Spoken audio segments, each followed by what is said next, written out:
posa jedaba tukubasilani zimene wayankhula Bon Kalindo lero lino pa 11 July 2025. Takhalani pompo ndipo tamvetserani mwachidwi. The DC mlankhuliri wa Malawi ozunzika, Amalawi osauka, amene amakhala ndi mawu koma amalephera kulankhula, amene amafuna kuti boma lawo liyachitire zinthu koma sizimatheka, amene akuzunzika kwambiri mu dziko lino la Malawi limene tinkaliona ngati ndi dziko limene lili ndi atsogoleri anzeru amene akhoza kulitengera Malawi to another level. Nkhani zikulu mopanda mantha, mochita exercise ufulu wanga waine mu dziko la democracy. Lero tiulula za chiwembu zimene akukonza IMCP pamene tikupita towards elections. Makamaka ziwembu zimene zakonzedwa kuti azitha kusokoneza misonkhano ya opposition parties, makamaka chipani cha DPP. Komanso tinenapo nkhawa zimene Amalawi akunenera bungwe la Makra amene akonza program yochita change ma sim card onse kuwafufuta mu system. Nkhawa zilipo ndithu ndipo Amalawi alankhula. Koma mwina tisanapite kumeneko ndati ndikutengereni pa area 25 ku Lilongwe kumene daily kukuphedwa anthu siku ndi siku. Area 25 ku Lilongwe kukumaphedwa anthu kapena ngati saphedwa siku limenelo ndiye kuti mumva kuti munthu wazimangirira. Sitikudziwa kuti makamaka area imene chikuchitika chenicheni ndi chani. Yayandikananso ndi area fete komanso kuli magulu ambirimbiri azachitetezo aja amatchula kuti community policing. Koma zochititsa mantha kwambiri ku area 25 kumeneku anthu akuphedwa kwambiri.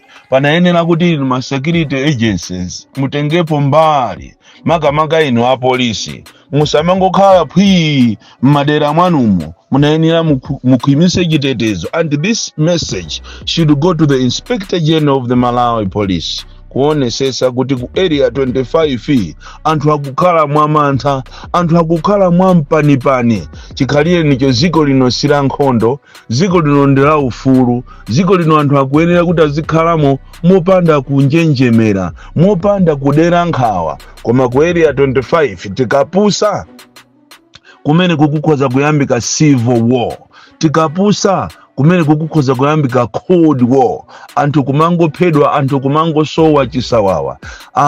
Ma authorities anayenera kuti athamange akapange kafukufuku aone kodi kumene chikuchitisa anthu kuti aziphedwa daily. This is very very abnormal. And kuphedwa kwa munthu mmodzi ndi kuphedwa kwa ife tonse. Moyo wa munthu ndi wofunikira kwambiri.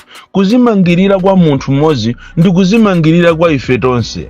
Kodi chikuchitisa anthu kuti azizimangirira ndi chani? Kodi akuzimangirira adi kapena ni maplani a anthu omwewo aziwembuwo akuti akapha anthuwo akumaka amangirira kudenga ndi cholinga koni zioneke ngati munthuyo wazipha yekha, pomwe mwina sizili choncho. So it is very very sad kumamva kunena kuti lero li siku la lero anthu akuphedwa ngati nkhuku mu dziko limene muli aame, mu dziko limene muli apolisi. So panayenera kuti ifeyo ma authorities makamaka inu kubomako mukanapanga machawi kuonesesa kuti chitetezo not only so ku area 25 koma pena paliponse makamaka pamene tikuyandikira kuzisankho chitetezo chikhale chokhwima kwambiri. Koma mwina popeza anthu ife apolisi ife athu akuno ku Malawi timagwira ntchito ngati andale, mwina mwatanganidwa ndi maprogramu ofuna kubera zisankho zimene zikuoneka ngati zisankho zimene zizakhala zaphwanya kwambiri chifukwa anthu makonzekera evil things to happen. But ndikufuna ndikupempheni inu as Inspector General of the Malawi Police kuti muyang'ane nkhani imene iyi with a critical eye. Nkhani ya ku area 25 ku Lilongwe kumene ndikulikulu kwa dziko lino koma kukungophedwa anthu. Kodi ngati anthu akuphedwa chonchi ku Lilongwe, kuli bwanji madera ena akumizi anthu akuphana bwanji. Kodi zimenezi zikuchitika chifukwa chachani? Zimenezi zinayenera kuti pamene mukugawa ma 50,000 yanu kubomako kumaononga ndalama kumangowapasa anthu ndikumawuza somwamwano kunena kuti amene alibe sapato sangapite kusanjika. Muziziyang'anira kwambiri, muzizifunsa kuti kodi ndalama imene tikuperekayi tikanakhala kuti ndalama zimene zizi tikuperekera kumbali ya chitetezo, tikupereka kumbali ya mavuto achakudya amene ali muziko muno, tikupereka kumbali ya ana asukulu akusaukawa, zinthu zili bwanji, anthu atatitama motani pamene tikupita kuma elections. Nkhani yachiwiri tisanafike ku nkhani zazikulu ndiyo khuzana ndi Mombera University. Amalawi ndafuna ndichite ripoti kunena kuti Mombera University ya inkanenedwa ija kuti izasegulidwa mu February 2025 ndi nkhani chabe zapapepala. Ine ngati the DC sinimafuna kumakhala ngati ndine waboza, ndinanyamuka ulendo wopita ku Mombera University ndipo ndakaona ndi maso anga kunena kuti andale ndi anthu onama kwambiri. Mombera University ngakhale contractor olomozi palibe. Titapanga kafukufuku tapeza kuti ku Mombera University kunali ma contractors atatu. Kunali Deck Construction, kunali Paramount, komanso kunali ma Chinese. Location ya bwino, tala opangidwa bwino, koma tikunena pano ndi White Elephant. Ndipo sindikudziwa kunena kuti ziko lathu limaganiza bwanji. Ku Mombera University kunaperekedwa ndalama ma billions, koma tikunena pano ma billions amene anadyedwa. Andi ndi sukulu imene ikanakhala kuti inatha. Abale yanga inali sukulu, one of the beautiful schools in Africa, kumene kungakhala kuti kukubwera ngakhale maiko ena kutumizako ana awo kuti alizaphunzira kuno ku Malawi.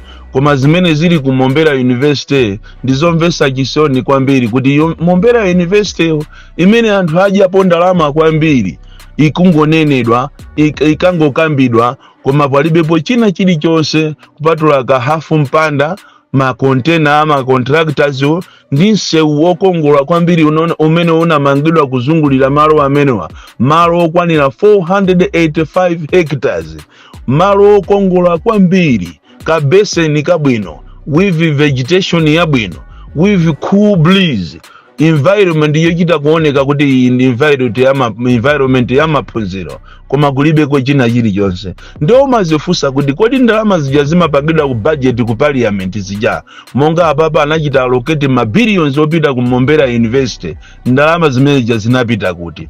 Ansala yake ndizokuti zabedwa ndi andale, azija andale, makamaka apa tikupita ku zisankho. Ndalama zonse zimene zinali mu budget zawapengesa ndi zakungosavuka nazo kumangopereka kwa anthu kaye anthu osusu including mafumu, kumayenda mmalole ngati kapena ni ng'ombe, kuma mafumu amene timabasa ulemu makwathumu akuma kwaunjika mulole, chiloli chachikulu kumayenda nawo. Omwe aja amanena kuti musamayende mulole, omwe aja ndi amene akwatengaso mafumu kumayendesa mmalole, koma ndalama ndiyo opsa kwambiri. Nkhani yayikulu imene tikuyamba nayo lero ndi nkhani ya chiwembu chimene akonza AMCP. Akufuna AMCP ayambe kuchita terrorize ziko lino, atalephera zawo zimene amafuna kuti apangire a DPP masiku apitawo pamene agangata anakonza mademo, anakonza ziwembu zimene amafuna kupweteka nazo a DPP. Ndi ataona kuti zimene azilephera, kuli plan imene ine ndayipeza ngati the DC kuti AMCP akufuna achite penti magali moto 10, magali moto awo mapickup wa AMCP akufuna awasinthe awayike makaka a DPP. Ndicho linga kuti DPP kamabangisa misonkhano, chifukwa ichi ndi chipani chimene akuchiopa kwambiri, azibwera magali moto muja atavala ma t-shirt ndi kumakhapa anthu ona zinena kuti a DPP akukhapa nawo kaoka. And this is coming from anthu amene amazitenga kuti ndi ophunzira, kukakhala pansi ndi ena ochokera ku police, ma security agency services akulu akumene koko ndikukhala pansi ndikumakapanga maplani opusa mu ziko la democracy kumaona ngati ziko lindira one party system. Ndafuna ndikuuzeni kunena kuti chinauluka chimatera and maplani anu amene mukukonza kuti mukachite so training ya anthu okuti azatuluke first week ya December ya September la kuti ayambe kudzachita terrorize m'masenta. Maplani amene tikuwaziwa koma ndafuna ndikuchite nuoni kunena kuti Amalawi salephera kukavota, Amalawi sanyumwisidwa, Amalawi situopa iyayi chifukwa chokuti niyo mwakoza maplani so evil kuti muchite terrorize ziko lino. And ndafuna ndikuuzeni kuti your time is fast approaching kunena kuti zimene mwakhala mukukonza zija zizitheka chifukwa Mulungu ndo adzatheka bwanji. You have limited time, you have nthawi yochepa kwambiri imene muzachite regret chifukwa ifeyo ana ang'ono sitilolera kuti zopusa zangati zimenezi zikhalepo. Chocho ndikuchite ninu woni inu a DPP komanso zipani zina kunena kuti you need to beef up security yanu. Si aliyense amene angavale makaka achipani chanu ali wanu, ena ni manjanjawiri achita kutumizidwa kuti azizatapa nkhani komanso azizapanga ziwembu. So please make sure kunena kuti inu amene mmayang'anira za chitetezo ku DPP mumuteteze kwambiri president wanu, muteteze kwambiri asogoleri wana ano. Chimozimoziso inu a UTM, chimozimoziso inu a PP, chimozimoziso inu a Ford, samalirani kwambiri, musamalire mupereke chitetezo. Chimozimoziso inu a UDF, mupangeso chimozimozi chifukwa osama mukhulupirira munthu osama mukhulupirira ukoza kumaona ngati muli nawo limozi mukucheza nawo limozi koma ali manjanjawiri amene akufuna kunamizeni ncholinga kuti akupwetekeni. Nkhani yomaliza lero ndi jaikupita ku Makra kwa Daud Suleiman amene wakonza programu yabwino kwambiri yofuna kuthana ndi katangale ndi umbanda kuzera mmafoni.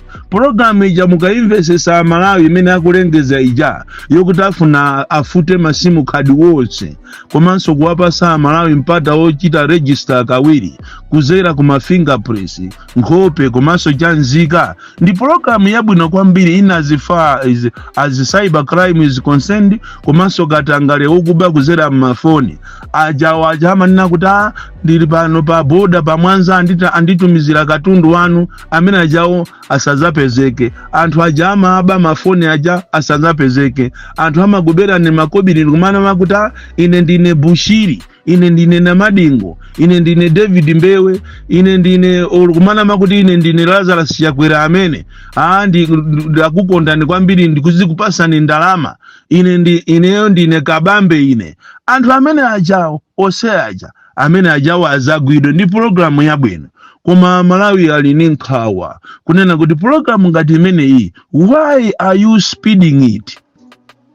Why bad timing? Iru timing chifukwa ikubwera pa nthawi imene anthu akupita kuzisankho. Ndi anthu akunena kuti kodi imene iche Daud Suleiman si filimu mukufuna muanamize anthu ngati mukufuna muzipanga register masimu khadi, koma ili filimu yonena kuti pasikulo muzapezerepo njira yobera masankho kuzera ku system ya electronic. Mukufuna muzawafutira anthu mafoni yawo asazakhale ndi access ya internet chifukwa kukumveka mbiri zonena kuti inu amagira magwirizana ndi ameki ndi cholinga kuti siku limene lili lopanga masankho kuzakhale kopanda network. Anthu asazakhale ndi access ya mafoni, anthu azalephere kumaona malizasi kuti akuyenda bwanji. Ndi apaso mwaika system yonena kuti amene atazalengeza azakhale somano IMBC amene asanduka ngati ma campaign directors IMCP. Izi ndi nkhawa zimene ya Malawi ali nazo. Kodi ngati program imene ili yabwinobwino, why can't you put it on hold? Of course kwalengezedwa kuti mwasiya kuchita roll out program imeneyi koma nkhani yake si zokhuzana ndi zisankho. Mwaisiya chifukwa chonena kuti ati ndalama kulibe zokwanira. Amene amayang'anira nkhani za lamya muno muziko bungwe lakero ati sanakonzeke sese bwinobwino. Nkhani ati ndi imeneyo koma anthu akudandaula kunena kuti kodi ngati programu ili ya mtendere ili yosabera zisankho imene mufuna kuti muapusise amalawi osayichita hodi bwanji? Waye mukuyithamangisa pamene simukuza kuti kuli programu yofunikira kwambiri yokhuzana ndi zisankho? Iyi ndi programu so crucial and anthu aliyense akufuna azaziwe chilungamo kuti kodi wowinayo wawinadi mu chilungamo. Chifukwa ndikufuna ndikuwuzeni ngati wowinayo sazawina mu chilungamo muno muzanunkha imusatire zimene wakuuza ndi president wa ku Botswana anabwera uja sikutama uja wangulankhula ya ndi azimu amutuma komanso pali ena mwina akulu amaiko amutuma kuti azalankhule chifukwa munomo muli uchisiru kwambiri m'Malawi munomo mukutitenga ife ngati makape kwambiri makamaka inu wa MCP mukuwatenga Amalawi ngati ndizisiru muona ngati Amalawi ndi osaphunzira samatha kuona. So programu yanu yakumakira iche Daudi chimweni yanga akuphalombe inu kwanu ndikuphalombe tu musanamize anthu iyayi inu kwanu ndikuphalombe ine ndikungokupasani and I just want to advise and put some sense in you, pumping sense kunena kuti programu ija ndi yabwino and for the first time ine ndikweni ndiyamikire kuti programu ine mukayichita implement ithandiza dziko lino kuti nkhani za umbanda zizathe, nkhani zokuba zizathe, kuberana mafoni komanso kudziwa kuti amene wapanga chiwembu ni ndani, amene waba uja ni ndani, tizaziwe bwinobwino. Ena amakhonza kuchita create ma account kumana makuti amene ndi Boni Kalindo pomwe Boni Kalindo yalibe account kumana mizira anthu osiyana ngati andale komanso akulu ama office osiyana koma programu ya Malawi akudandaula nayo kuti mwayichita roll out mapuma mukufuna mupange chani, mukufuna muonese chani pamene tikupita kuzisankho. Chonje apa anthu akamanena kuti mukufuna mugwirizane ndi anthu aku Nigeria kuti azirowa mu system yakumeki mwachinsisi ndi cholinga kuti muzibera zisankho anthu alakwa. Zimene ndi zimene mkuyenera kuti muzizifusa pena pache kuboma kwa mukakhala muziuzana kuti kodi are we doing the right thing at the right hour.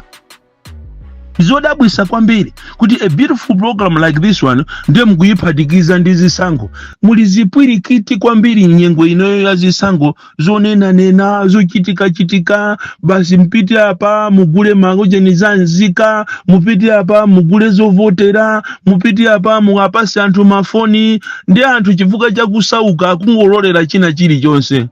Malamo kuti mutanganidwe ndi nkhani zokhuzana ndi zisankho, civic education ijakulibe ndi awamukuwana mizira amadrama kuti azipanga apply, amabanda azichita apply, paka na lero there is no civic education. So it is a warning that is going to you Makra kunena kuti ngati kuli bungwe lina limene liyambise chipwirikiti ndi inuyo chifuka cha eru timing, bad timing yopangira zinthu. Boni Kalindo the DC mwana woopya kwambiri, the most deadly and dangerous child from just a village, T.A. Pabuka, box 76 Mulanje, Malawi, Southern Africa.